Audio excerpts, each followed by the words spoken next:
that affects who he is, his entire being.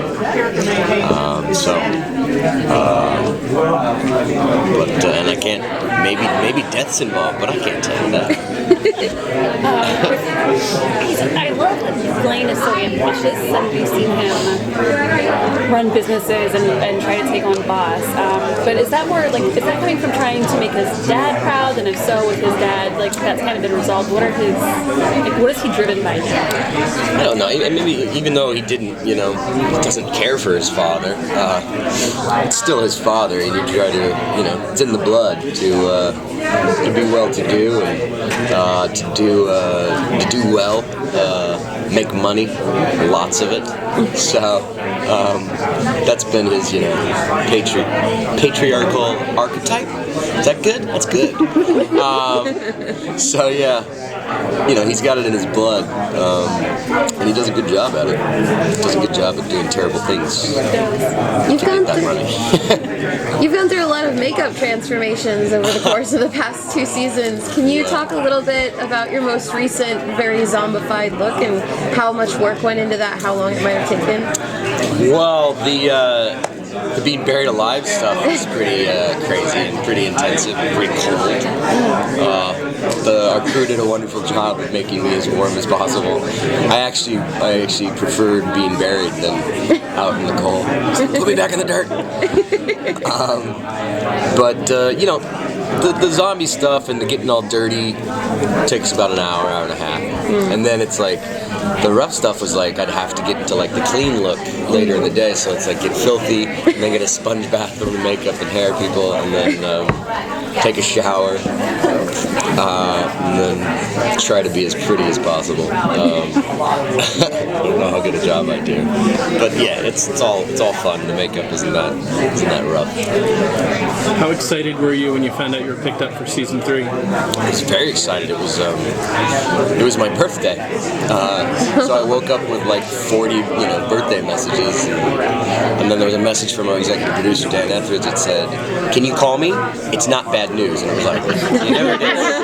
Even when you say something like that, you of course think it's going to be bad news. But I called him, I left a message, and then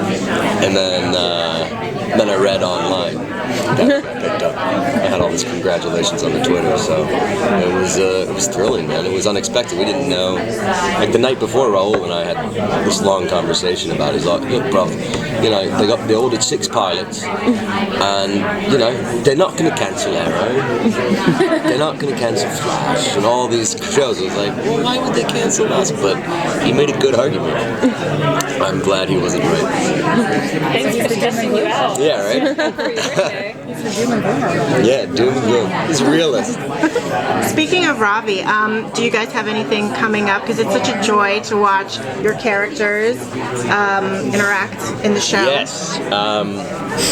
Yes, I love working with Raul, and I think Blaine and Ravi are fantastic television to watch, and we have more stuff together, and the Ravi, Peyton, Blaine triangle comes back into play. I don't know if it's ever been out of play, but you're going to see some more stuff involved in that.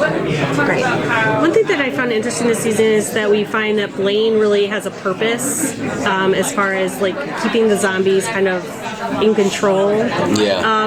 Is that something that's going to come into play a little bit in the last 5 episodes or more?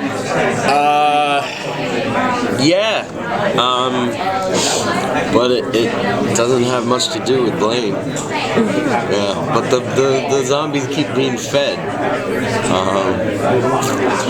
He has bigger fish to fry. You'll see. He leaves it in the trusty hands of Donnie. From a show that's given us things like Meet Cute, do you have a favorite pun that you've heard on the show? Yeah, we have no shame. They come up with such good stuff. Meet Cute was fantastic. I mean, Shady Plots is great. They wanted to go with Peace of Mind funerary, but there was an actual Peace of Mind funerary. in the world and couldn't get the rights to it. So in my first monologue, Blaine's in the mortuary. It's like a slow push in. Like, what the hell is he talking about? And then you turn around, he's talking to two bereaved folks, and he says, you know, I supply a peace of mind. So they fit it in. There's so many. I mean, yeah, Shady Plus is great. You've had a chance to show off more musical skills Yeah. this season. Is there more of that coming? Or, I mean, Blaine's maybe not in the singing place right now. I hope so, but that's absolutely right. He's probably not in the singing place right now. I love to do it. I love to sing, baby. So, yeah, and we were supposed to sing that Whiter Shade of Pale in a couple episodes prior to when it actually happened, and they cut the scene. I was like, oh man, that was gonna be great. So I'm glad we got to fit that in the buff, no less. Naked at the organ, singing Purple Hair. It's must-see TV.